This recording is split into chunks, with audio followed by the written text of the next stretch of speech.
আমি তো দেখেই অবাক, কি যে বলবো বুঝতেই পারছি না। দাঁড়াও দাঁড়াও, কিসের কথা বলছি? সকালে উঠে দেখি চারিদিকে কুয়াশায় ভর্তি হয়ে গেছে। দেখে সেটা এত ভালো লাগছে, কি বলবো, ভীষণ ভালো লাগছিল। রাতে বেনি করে রেখেছি, তাই সকালে উঠে বেনিগুলো খুলতে শুরু করেছি। আর মনে মনে ভাবছিলাম শীতকালে কতই না মজা হয়, কত ধরনের সবজি ওঠে। আর জানো তো শীতকালটা আমার বেশি পছন্দ, কারণ শীতকালে তো সব আমার পছন্দের সবজিগুলো ওঠে। আমি মাছ, মাংস, ডিমের থেকে সবজি খেতে বেশি ভালোবাসি। শীতকালটা যেমন ভালো লাগে তেমন আবার কষ্টও লাগে, কারণ এই যে ঠান্ডা জলে বসে বসে বাসন মাজা, জামা কাপড় কাচা, এগুলো ভীষণ প্যাথেটিক লাগে। যারা আমার মতো 24 ঘন্টা জল নিয়ে ব্যস্ত থাকো তারাই বুঝবে শীতকাল আসার কি জ্বালা। বাসনগুলো মাজতে মাজতে অনেক দেরি হয়ে গেছে। আচ্ছা, আমি তো গ্যাসে রান্না করি, তাহলে হাঁড়ির তলায় কালি পড়লো কি করে? হ্যাঁ, আমরা এখনো কিন্তু উনুনে রান্না করি, তবে সেটা সব সময়ের জন্য না। যখন গ্যাস থাকে না বা এমার্জেন্সি রান্না করতে হয় তখন আমরা উনুন ব্যবহার করি। তাহলেও আমার কিন্তু উনুনে রান্না করতে বেশ ভালো লাগে। কার কেমন লাগে জানি না, আর উনুনে রান্না করা জিনিসের স্বাদই আলাদা হয়। যারা উনুনে রান্না করে তারা বুঝবে। আমি ছোট থেকে দেখে আসছি আমার ঠাকুমা, মা, কাকিমারা সবাই উনুনে রান্না করে, কিন্তু ওই যে সময়ের সাথে সাথে সবকিছু বদলায়, আস্তে আস্তে উনুনের প্রচলনটা উঠেই গেছে। তবে কিছু কিছু বাড়িতে দেখা যায়। আমি না বাড়ির সমস্ত কাজগুলো খুব আনন্দের সাথেই করি। দিন শেষে কষ্ট হয় ঠিকই, কিন্তু ভালোও লাগে করতে। গান শুনতে শুনতে বাড়ির সমস্ত কাজগুলো আমার করা হয়ে যায়। এই গানই হলো আমার একাকিত্বের সাথী। আমার মতো কারা আছো যারা গান শুনতে শুনতে কাজ করতে ভালোবাসো?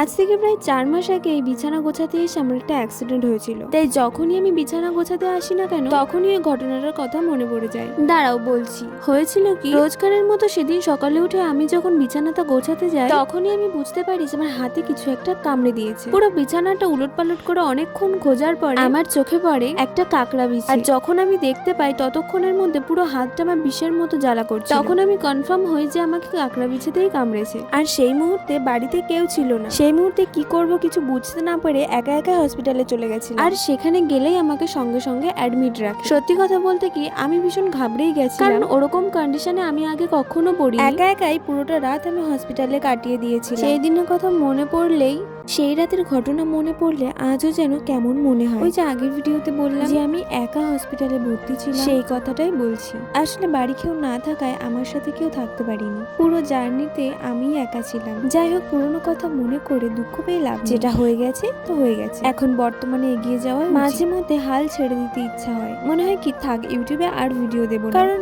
আমরা যারা ইউটিউবে ভিডিও আপলোড করি তারা আমরা প্রত্যেকেই জানি যে কতটা কষ্ট করে ভিডিও করতে হয়। আর তারপরেও যদি ভিডিওতে ভিউজ না আসে, লাইক না হয়, সাবস্ক্রাইবার না বাড়ে, তাহলে যে কি কষ্ট কি দুঃখ হয় সেটা বলে বোঝানো যায় না। তবে আমি তোমাদের কাছ থেকে লাইক সাবস্ক্রাইব চেয়ে নিচ্ছি না, তোমাদের ভালো লাগলে তবেই করো। জামা কাপড়গুলো ভিজিয়ে রেখে অল্প করে ভাত খেয়ে নিয়েছি, কারণ এখনো অনেকটা জামা কাপড় কাচতে হবে। হসপিটাল থেকে যখন প্রথম বাড়ি এলাম ভাবলাম সবাই একটু আদর যত্নই করবে, কিন্তু না।